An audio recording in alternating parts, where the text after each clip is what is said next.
எல்லாருக்கும் வணக்கம். பத்திரிகை நண்பர்களுக்கும் ஊடக நண்பர்களுக்கும் இந்த படத்துக்கு உறுதுணையாக இருக்கிற மேடையில் இருக்கிற அத்தனை பேருக்கும் எனது மரியாதைக்குரிய வணக்கத்தை தெரிவிச்சுக்கிறேன். ஃபுல்லாக காட்டுக்குள்ளே படம் எடுத்திருக்காங்க. காட்டுக்குள்ளே படம் எடுக்கிறது எவ்வளோ கஷ்டம் அப்படிங்கிறது சமீபத்தில் நான் உணர்ந்திருக்கேன். ஒரு 3 வருஷம் அதில் இருந்திருக்கேன். அவ்வளோ கஷ்டம். நல்லபடியாக படத்தை முடிச்சுட்டு வந்திருக்காங்க. காடும் காட்டில் இருக்க உயிரினங்கள் மட்டும்தான் இயற்கைக்கு ரொம்ப பக்கமாக இருக்குது. மற்ற எல்லாமே மாறிப்போச்சு.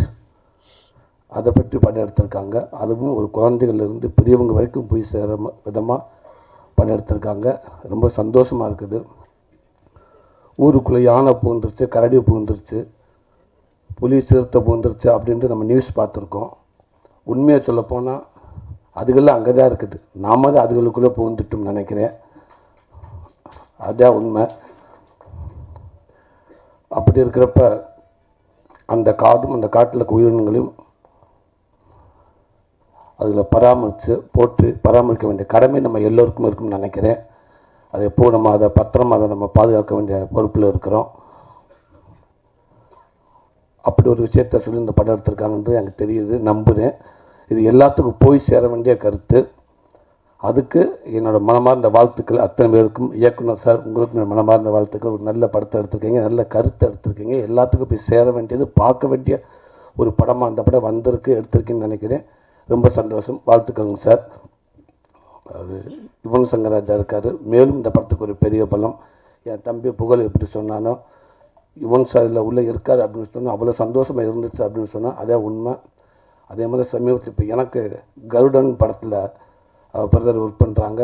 அவ்வளோ சந்தோஷமாக இருந்துச்சு. கேட்ட உடனே அந்த படம் முதல் அங்கேயே வெற்றி அப்படின்ற மாதிரி எங்களுக்கு தோணுச்சு. கண்டிப்பாக யுவன் சார் இருக்கார். பிஜிஎம் சொல்லவே தேவையில்லை. சீசனுக்கு ஒவ்வொரு சீசனுக்கு தகுந்த மாதிரி இசை இருக்கும். ஆனால் அவர் மட்டும்தான் சீசனே இல்லை, எப்போவுமே அவர் சீசனாக இருக்குன்னு நான் நினைக்கிறேன். எப்போவுமே யுவன் இருந்துக்கிட்டே இருக்கார் மக்கள் மத்தியில். ஸோ விழா நாயகன் யுவன் பிரதருக்கு மனமார்ந்த வாழ்த்துக்கள். தம்பி புகழ் அவர் இன்னும் மேலும் சினிமாவில் போய் உச்சத்தில் இருப்பான்றல எந்த மாற்றமும் இல்லை, எல்லாத்துக்குமே தெரியும்னு நினைக்கிறேன். அவங்ககிட்ட அவ்வளோ ஒரு திறமை இருக்குது. எப்படி அவன் சொன்னான், காவேரத்தில் தான் இருந்து கஷ்டப்பட்டு இங்கேருந்து வளர்ந்து அப்படின்னு சொன்னான். கடலூர்லேருந்து வந்து இங்கே கிடைக்கிற வேலைகளை பார்த்துட்டு ஹோட்டலில் இலையை எடுத்துகிட்டு எதிர்த்தாப்பில் லாரிலாம் நிற்கி இங்கே தான் நான் கிரீஸ் அடிப்புன்னு சொன்னேன். இது எல்லாமே இன்றைக்கி சினிமாவுக்கு நிறையா பேர் ஜெயித்தவங்க, நிறையா பேர் கஷ்டப்பட்டு தான் வந்திருக்காங்க. அந்த வகையில் தான் அவனும் வந்திருக்கேன். அந்த வகையில் தான் நானும் வந்து இந்த இடத்துல நிற்கிறேன்னு நினைக்கிறேன். அதே தெருவில் தான் நானும் வளர்ந்துருக்கேன். ஸோ எனக்கு ரொம்ப சந்தோஷமாக இருக்குது. சுரேஷ் சார் சொன்னார், இல்லை சூரியகிட்ட அவ்வளோ பக்குவம் இருக்குது அப்படின்னு சொன்னார். இதுதான் சார் பக்குவம். இங்கேருந்து வந்திருக்கேன் இல்லையா, இது நம்ம வர ஆட்டோமேட்டிக்காக அது இருக்குன்னு சார். அது இருக்கும். அது அந்த இவ்வளோ இடத்துல இந்த கடந்தானே வந்திருக்கும். இந்த பக்குவம் நம்ம சினிமா நம்ம கற்றுக் கொடுத்துட்டு நினைக்கிறேன். நம்ம குடும்பமும் நம்ம சினிமா தான் நம்ம கொடுத்துருக்குன்னு நினைக்கிறேன். அது எப்போவுமே நம்மகிட்ட இருக்குன்னு நினைக்கிறேன். அது என் தம்பி புகழ்கிட்ட எப்போவுமே இருக்குது. இன்றைக்கி தமிழ்நாட்டில் இருக்கிற எல்லா குடும்பத்திலும் அவன் பேர் இருக்குது. நான் அவன் சொல்கிறது என் உரிமையில் சொல்கிறேன், தப்பாக நினச்சிக்கிறாதீங்க. எல்லா குடும்பத்துக்குள்ளும் அவன் பேர் இருக்குது. எல்லாரும் அவனுக்கு ஃபேன்ஸாக இருக்காங்க. என் குடும்பத்தில் என் பிள்ளைகளும் அவனுக்கு அப்படி ஒரு ஃபேன்ஸ். ஒரு சீனில் எனக்கு டைலாக் கம்மியாக இருக்குது, எனக்கு டைலாக் வரலை, எனக்கு ஏதாவது ஒரு லைன் கொடுங்க, இல்லை டைலாக் கொடுத்தா கூட எனக்கு எண்டு பஞ்சு என்னோடய பஞ்சாக இருக்கணும் அப்படின்னு நிறையா பேர் எதிர்பார்க்குற இடத்துல அந்த ஒரு சீனில் 5 நிமிஷம் சீனாக இருந்தாலும் அவனுக்கு டைலாக்கே இல்லாமல் அவனை நடிக்க வைக்கலாம். அவன் ஹோல்ட் பண்ணுவேன் அந்த சீனை. 100% அவன் சீன் அவன் பாட்டிவாக அவன்கிட்ட அவ்வளோ திறமை இருக்குது. சின்ன சின்ன சின்ன சின்ன ரியாக்ஷன்ஸ். நான் கூட 2 படம் நடிச்சிருக்கேன். சீன் நடிக்கிற ஆக்ஷன் சொல்கிற வரைக்கும் என்கிட்ட வராத பேசாதுன்னு நான் சொல்லிடுவேன். தயவுசெய்து பேசாடா அப்படின்ட்டுவேன். இல்லைடா நான் டக்கு வந்து மிஸ் ஆகிடும் சொன்னால் கேளு, இது சீரியஸ் இன்ட்ரெஸ்ட் சொன்னால் கேட்குறா தம்பி, கிட்ட வராத பேசாடான்னு குட்டு ஒரு விஷயத்த சொல்லி சிரிக்க வச்சுக்கிட்டே இருப்பேன். இப்போ கூட நான் பேசிக்கிட்டு இருக்கையிலே கேட்டேன். எல்லோரும் சொன்னாங்க புலிகிட்ட வந்து அவ்வளோ பயமாக இருந்துச்சுண்டு. எப்படா புலியை சமாளிச்சுன்னு கேட்டேன். அதுக்கு அவன் சொன்னேன், நான் சிங்கப்புலி அண்ணனவே சமாளிச்சுட்டு இந்த புலியை சமாளிக்க மாட்டேனான்டா. இப்படி தான் குட்டு அவங்ககிட்ட இருக்கிறப்ப அதை நம்ம சிரிச்சுக்கிட்டே இருக்கலாம். அவ்வளோ திறமைகள் இருக்குது. நான் திருப்பி திருப்பி சொல்கிறேன், உனக்கான வாய்ப்பு இங்கே ஜெயிக்கிறது அப்படின்ற விட நிலைக்கிறது ரொம்ப கஷ்டமாக இருக்குது. ஜெயிக்கிறது முக்கியம், அதை விட நிலைக்கிறது ரொம்ப முக்கியம். அது நீ கவனத்தில் எடுத்துக்கிறோம்னு நினைக்கிறேன். கண்டிப்பாக அது உனக்கு எப்போவுமே இருக்குது தம்பி. உன்னை சுற்றி அவ்வளோ பேர் இருக்காங்க. விஜய் டிவி தாம்சன் சார் வந்து சொன்னார், அவனை பற்றி அவ்வளோ சொன்னார். அதுக்கு இவன் பெரிய நன்றி சொன்னியா. உண்மைக்கு நானும் இந்த இடத்துல இருந்து நான் அவருடைய ரசிகனாக நான் சொல்கிறேன். Thank you sir. நீங்கள் புகழ மட்டும் இல்லை, இன்றைக்கி இருக்கிற தமிழ் சினிமாவில் டாப் ஹீரோக்கள்லேருந்து காமெடியன்கள்லேருந்து பல நடிகர்களுக்கு பின்னாடி உங்களை மாதிரி ஆள் இருந்திருக்கீங்க, நீங்கள் இருந்திருக்கீங்க. அது பெரிய ரொம்ப ரொம்ப நானே நிறையா தடவை கேட்பேன். என்னோடய படங்கள் இருக்கிறப்ப நிறையா தடவை நான் முயற்சி பண்ணியிருக்கேன். தாம்சன் சாரை பார்க்கலாமா, அவர்கிட்ட இந்த ஸ்கிரிப்டை கொடுக்கலாமா, அவர் ஒர்க் பண்ணி கொடுப்பாரு அப்படின்னு கேட்டிருக்கேன், ட்ரை பண்ணியிருக்கேன்.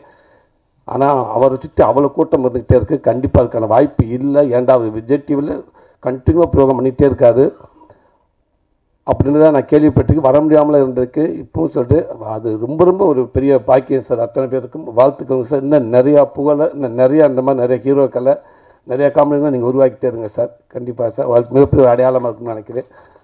Thank you sir. சுரேஷ் அண்ணா, அவர் ரொம்ப அற்புதமான ஒரு நல்ல மனிதர். நான் என்ன சொன்ன காரணத்துக்கு நான் திருப்பி சொல்லலை. அவர் இதுக்கு மேலே படங்களும் பார்த்துருக்கோம், அவருடைய அணுகுமுறையும் பார்த்துருக்கேன். இந்த படம் சமீபத்தில் அவர்கிட்ட பேசுகிற வாய்ப்பு கிடச்சி. அப்போ இன்னும் ஃபஸ்ட் கிளாஸ் ஒரு கதை ஒன்று சொன்னார். ஒரு சர்க்கஸை பற்றி, ஒரு அனிமல்ஸை பற்றி, பேட்ஸ் இதுகளை பற்றி சில ஒரு ஸ்டோரி சொன்னார். அவ்வளோ சூப்பராக இருந்துச்சு. கண்டிப்பாக சார் அந்த படமும் மிகப்பெரிய ஒரு படமாக வரும்னு எனக்கு நம்பிக்கை இருக்குது. அற்புதமாக இருந்துச்சு சார். எங்கள் அண்ணன் முத்துக்கலண்ணே, வணக்கம்ண்ணே. ரொம்ப சந்தோஷண்ணே. மனோரா டைலாக் நீங்கள் பேசுனீங்க. 18 வருஷத்துக்கு முன்னாடி இதே டைலாக் பேச நான் பார்த்துருக்கேன். இன்னும் நிறையா டைலாக் 5 நிமிஷம் நான் ஸ்டாப்பாக பேசுகிறாரு. நான் சினிமாவில் ஆரம்ப காலத்துலேருந்து நான் அவரை பார்த்துருக்கேன், அவர் கூட இருந்திருக்கேன். அண்ணன் நிறைய இடத்துல என்னை கூட்டி போயிருக்காரு. நாங்கள்லாம் கண்டிப்பாக அவரை பார்த்து நிறைய விஷயங்கள் நான் கற்றுக்கிட்டு இருக்கேன். இன்னும் மேலும் இந்த தமிழ் சினிமாவுக்கு இன்னும் ஒரு நல்ல நடிகன் கண்டிப்பாக கிடைப்பா நான் நம்புகிறேன். அதேமாதிரி உங்களுக்கான சினிமா கண்டிப்பாக உங்களை எப்போவுமே கைவிடாதுன்னு, உங்கள் திறமைக்கான வாய்ப்பு எப்போவுமே இருக்கும்னு, கண்டிப்பாக தமிழ் சினிமா ஒரு நல்ல இடம் உங்களுக்கு எப்போவுமே இருக்கும்னு நம்புகிறேன்னு. சார்னு கூப்பிட கஷ்டமாக இருந்தால் தம்பின்னு கூப்பிடுங்க. சார்னு கூப்பிடவே வேண்டாம், நான் எதிர்பார்க்கவும் கிடையாதுன்னு. ஈஸியாக கூப்பிடுங்க. தம்பின்ற வார்த்தை ரொம்ப ஈஸியாக இருக்குன்னு நான் நினைக்கிறேன். எப்போவுமே உங்களுக்கு நான் தம்பி தானே, இந்த தம்பினே கூப்பிடுங்கண்ணே. இதில் ஒர்க் பண்ணிக்க அத்தனை பேர்த்துக்கும், ராதிகா மாஸ்டர் உங்களுக்கும் என்னோடய வாழ்த்துக்கள். டான்ஸ் ஆடுற ஒரு சாங்கை ஈஸியாக நீங்கள் எடுத்துருவீங்க, ஆனால் அது மாண்டேஜ் எடுக்கிறது ரொம்ப கஷ்டம் நான் நினைக்கிறேன். ஏன்டா அதை ரசிக்க வைக்கணும், அதை எல்லாத்துக்கும் பிடிக்க வைக்கணும். அதில் இருந்துச்சு ஹீரோயின் அப்படி இருந்துச்சு, சின்ன குட்டி ரியாக்ஷன்ஸ் அப்படி இருந்துச்சு. ரொம்ப நல்லா இருந்துச்சு. வாழ்த்துக்கள் மாஸ்டர். உங்களுக்கு வாழ்த்துக்கள் நான் சொல்கிறதுக்கு இல்லை, அப்படின்னா ஒரு ரசிகனாக சொல்கிறேன் மாஸ்டர். ஓகே, ஃபைட் மாஸ்டர் உங்களுக்கும் வாழ்த்துக்கள் பிரதர். நல்லா இருந்துச்சு. அவர் நண்பரை பார்க்குறப்ப அப்படி டக்குன்னு ஆர்கே சுரேஷ் உட்காந்துருக்கா அப்படின்னு நினச்சேன் நான். உள்ளேருந்து வரப்போ அப்படியே இருக்கார். ஆமாம், அவருக்கு ஒரு ஷாட்டில் பார்த்தேன், புகழை 8 உரைச்சிட்டு அவர் 2 ஸ்டெப் பேக்கில் போயிட்டார். என்னடா அந்த கேட்டு வைத்த பவர் அப்படின்னா, இல்லைடா மாஸ்டர் சொல்லியிருப்பார், கொஞ்சம் அடக்கி வாசிங்கன்னு சொல்லியிருப்பார், அதனால் அவர் பேக்கில் போயிட்டார்னு நினைக்கிறேன் அப்படின்னு. சூப்பராக வச்சிங்க சார் உடம்ப. வாழ்த்துங்க சார். எல்லாத்தையும் தாண்டி இப்படி ஒரு நல்ல படத்துக்கு வர்றதுக்கு உறுதியாக இருந்து தயாரிப்பாளர்கள், அதுதான் ரொம்ப முக்கியம். அது இன்றைக்கெல்லாம் ரொம்ப ஒரு கடினமாக இருக்குது. படம் யார் வேணாலும் எடுக்கலாம், படத்தை முடிச்சுட்டு அதுக்கப்புறம் அதை எடுத்துக்கிட்டு என்ன பண்ண போகிறோம்னு ஒன்று இருக்குது பார்த்தீங்களா, அந்த தேட்டருக்கு வர்றதுக்கு அவ்வளோ போராட்டமாக இருக்குது. ஸோ அதுக்கு ஒரு கடைசி வரைக்கும் ஒரு புதுசு வந்து இந்த கதையை கேட்டு கடைசி வரைக்கும் நாங்கள் இருக்கோம் அப்படின்னு சொல்லி இருக்கீங்க. கண்டிப்பாக மக்கள் மத்தியில் கொண்டு இந்த படத்தை நல்லது நம்ம சேர்த்துருவீங்கிறது எனக்கு நிறைய நம்பிக்கை இருக்குது. கண்டிப்பாக சேர்ப்பீங்கன்னு நினைக்கிறேன் சார். வாழ்த்துக்கள். இல்லை ஒர்க் பண்ண அத்தனை எடிட் பண்ணுற ஹீரோயின்ஸ் உங்களுக்கும் எல்லாருக்கும், இந்த படத்தை ஒர்க் பண்ண அத்தனை பேருக்கும் வாழ்த்துக்கள். மீண்டும் சொல்லி இந்த படத்தை எடுத்துக்கொண்டு சேர்க்க போகிற உங்களுக்கு என்னோட மனமார்ந்த நன்றியை தெரிவிச்சுக்கிறேன். தேங்க்யூ. எல்லாத்தையும் விட நாயகன், விழா நாயகன், என்றும் நாயகன் எங்கள் அண்ணன் நிகில்முரி அண்ணன் இருக்கார். அவர் இல்லாத இடம் சிறக்காது. இல்லை உண்மைக்கு அவரை பற்றி நிறையா பேர் என்கிட்ட சொல்லியிருக்காங்க. ஆமாம், அவர்கிட்ட ஒன்று பிடிச்சாண்டா, சூப்பர் ஸ்டாருக்கு வேலை செஞ்சாலும் கீழே சூரிக்க இருந்தாலும் ஒரே மாதிரி தான் வேலை செய்வார். அவர் பாகுபாடு பார்த்ததே இல்லைன்னு சொல்லுவாங்க. உண்மை அதுதான்.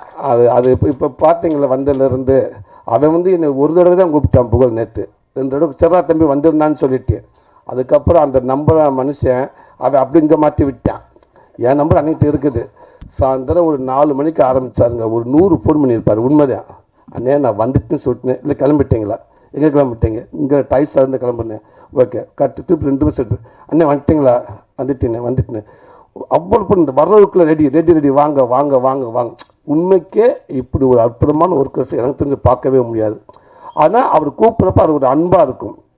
எல்லா தெரிஞ்சு எல்லா வேலையும் பார்த்தீங்கன்னா அந்த சேரு போகிறப்ப கூட சொல்லியிருக்கலாம் அவர். ஆனால் எல்லா சரி அவரை எடுத்து போட்டு கரெக்டாக இன்னும் எத்தனை பேர் இருக்காங்க பார்த்து, அதுக்கப்புறம் யார் வர வேண்டியிருக்காங்களா, மிஸ் ஆகிருக்காங்களா, பக்கத்தில் அதை பற்றி பேசிக்கிட்டு இருந்து எல்லாத்தையும் வாங்கன்னு பேசிட்டு ஊடால அவர் 5 நிமிஷம் 10 நிமிஷம் டைம் எடுத்து அவரை பற்றி கொஞ்சம் நிறையா பேசிக்கிட்டு, அது சாதாரண விஷயம் இல்லையா? அதெல்லாம் விளையாட்டா என்ன எல்லாத்துக்கும் பேர் சொல்லி கூப்பிட்டு எல்லாரும் கூப்பிட வந்திருக்கவங்களும் 2 நிமிஷம் ஃபுட்டேஜ், ஆனால் அன்னை ஃபுட்டேஜ் எடுத்து பார்த்தீங்கன்னா 40 நிமிஷம் இருக்கும். அது எப்போவுமே நிகழ்முறையாக அதான் எப்போவுமே ஹீரோ அதான். வாழ்த்துக்கள்னு உங்களுடைய வேகமும் அது எப்போவுமே சினிமாவில் இருந்துகிட்டே இருக்கணும். உங்களுடைய உழைப்பு உங்களுடைய வேகமும் இந்த தமிழ் சினிமாவில் எப்போவுமே இருக்கும்னே. கலைத்தாய் ஓய்வு முடிவு உங்களுக்கு கொடுத்துருக்கா, நீங்கள் தான் அந்த முடிவு எடுக்கணும். அவள் கொடுக்கவே மாட்டேங்க. அப்படி ஒரு நல்ல மனிதர், அப்படி ஒரு நல்ல ஒர்க்கர்ஸ். நீங்கள் இன்னமும் பல சினிமாவுக்கு இப்படி பேக்கல நீங்கள் ஒரு பில்லராக இருக்குன்னு நான் நினச்சி நான் வேண்டிக்கிறேன். வாழ்த்துக்கள்னு. நன்றிண்ணே.